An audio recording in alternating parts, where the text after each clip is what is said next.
Hi Santosh, how are you doing? Hi Rahul, good evening. How are you? I'm doing good, absolutely doing good. So, part of Careerpedia, we are conducting a research, with different professionals. So, like with HRs and professors, students, like who and all are in the process of recruiting and getting recruited, and who are will participate here directly and indirectly.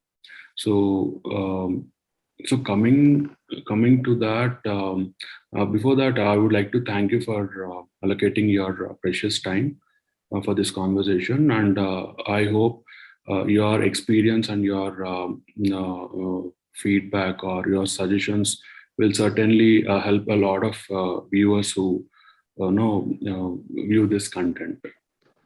So, Pleasure to help out on this round. right. Great. So let me just quickly get to the questions. So, like we have all experienced very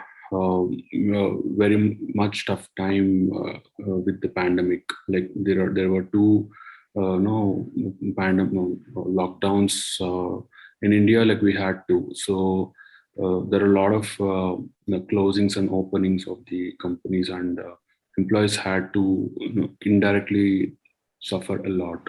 So can you just share your experience and in terms of how you were able to control the employee retainment, and also like if anybody who had quit, how quickly were you able to hire others for that vacant roles? Yeah, definitely, definitely. Pandemic has brought a lot of transformational impact, and we all have faced across different professions. We faced a lot of challenges, and specifically when it comes to recruitment and into the HR in terms of hiring employees or retaining employees. It was a different game altogether once the pandemic hit. There were a lot of transformational changes that needed to be taken place in the HR policies in terms of the recruitment practices.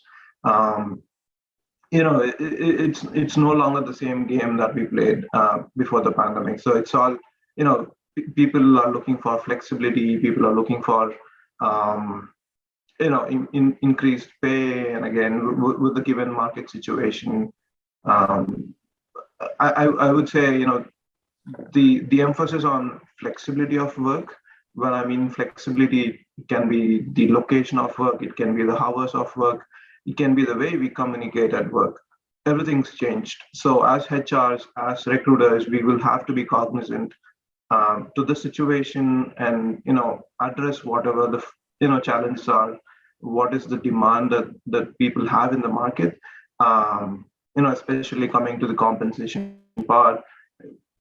The tech is booming like never before, and there are pretty much high paying jobs, and people want to definitely act upon it and get as much advantage as possible. So there's a lot of improvisations in terms of providing different benefits, increased compensations, giving them flexibility to work remote permanently. That's the number one. I would say that's the number one feature that we have, or the option that we'll have to provide. And then, of course, the teams are dynamic. It's a different challenge when it comes to working as a team in remote situations. So there is a lot of emphasis in terms of training employees, seeing as a recruiter, seeing what best works in terms of evaluating the candidates. How do we judge them if they are really a team player, or if they're really pretty much confident in terms of communicating and working in a team environment. Yes, Great. so there have been a lot of changes, and there have been different practices we improvise upon. Got it. Got it. And like in your conversation, you gave a detail on there's going to be a technology is going to play a major role in the future. So, like for the upcoming talent, right? So, like people are currently who are undergoing engineering and graduation, let's say. So, for them, keeping them in mind, what do you suggest? Like, what is the technology that is, what role it's going to play in the future, and how focused should they be to crack a very valid and high paying job? Definitely, tech will give a high paying job, and how can they be industry ready by the time they graduate, so that they can land in a very good company with a very good pay? And what exactly a recruiter Uh, or a company will look at from them? yes, that's a great question, firstly. And as you said, tech is booming, of course. There are a lot of new technologies wherein it's pulling up the market. People want to grab that high-paying jobs, that high-paying skill set. I would say, in the recent times, machine learning, people working on DevOps, working on data science, data analytics. I think when we look at specifically at the tech space, I think these are the booming technologies, um, and the jobs that pay pretty much high.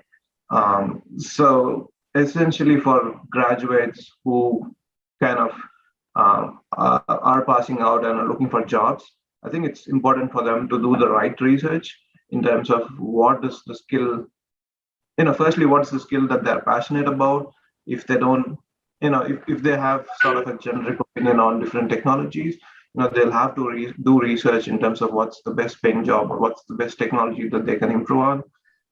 I think go about getting the necessary trainings, possibly in an environment like yours, that which you guys provide, which is definitely a corporate environment. Well before they get into jobs, people get you train people on those lines.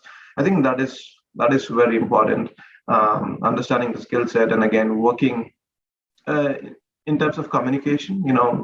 This is a global environment. There is nothing local anymore, and communication is a key. Working as a team is a key. So they will have to learn upon the interpersonal skills. How do they communicate effectively, not be shy, um, be bold in terms of sharing out their opinions in a team culture. Many people shy off giving their opinions or giving their ideas. I think it's time for graduates to understand that it should be a robust communication as well, apart from the technical skill set.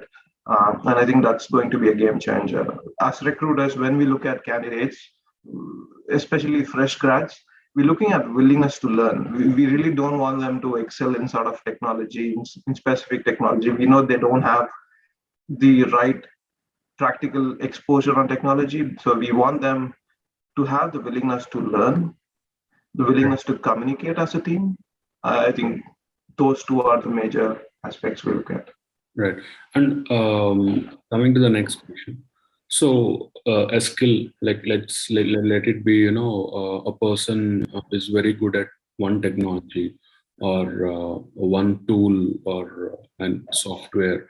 So, what I mean when she or he applies for a relevant job in what they have gained experience. So, what sort of how importance would you give to those candidates when compared to a fresher who doesn't have any of these skill sets?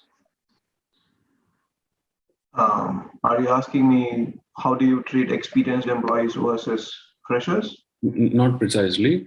So I'll repeat it. So a person having some sort of skill set and a person Mhm. doesn't have any sort of skill set.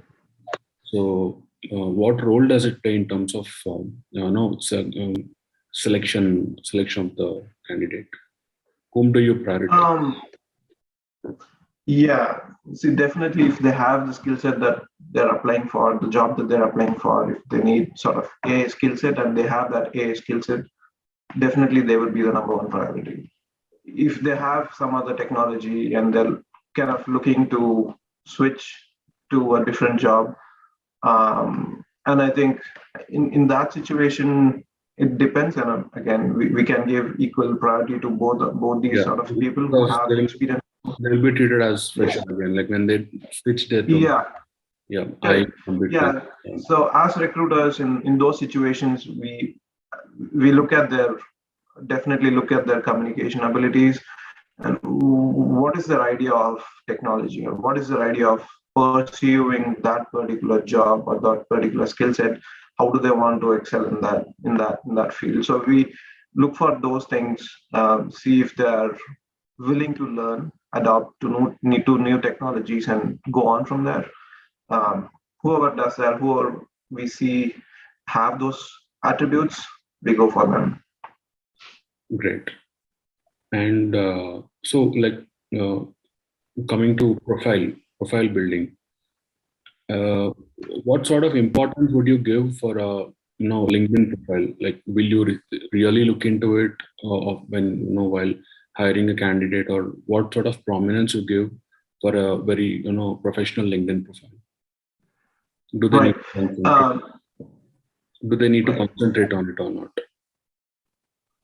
Definitely, yes. I see the recruitment itself is driving into a social mode of recruiting. So, many companies, many recruiters are getting away from the traditional job boards for getting applicants or getting employees. It's all moving into the social mode now. So LinkedIn, I would say, is the number one priority for recruiters who kind of look for talent outside. For most of the recruiters across any organization, be it a product organization, being a consulting firm, or any sort of firm, I think the trend is emerging towards LinkedIn. So it's definitely important for people, for candidates, for students to build a LinkedIn portfolio, because that should talk to the recruiters, whoever look at their profile, that should talk to them with regards to if it's a graduate student, it should talk about pretty much about their projects that they've done in college, what sort of tools or what sort of internships that they've got. So it should basically showcase what they have. If it's for experienced employees, it should definitely talk about what they have done specifically in different organizations. So I think having a built-up LinkedIn profile is definitely an eye-catching thing, and with the trend of social media recruitment, that's going to take about the regular recruitment. It's very important for people to build up LinkedIn. Right. So I think I will. We got enough information from you, so I don't want to bore the viewers. So let's wind it till here, and probably to extract more information from you or from your experiences, we would catch up sometime later, and we'll do a part 2 video of this. Absolutely, Rahul. Happy to help out on this. Yeah, thank you, Santosh. Thank you so much. Thanks, and good luck to you guys. Thank you. Thanks a lot. See you.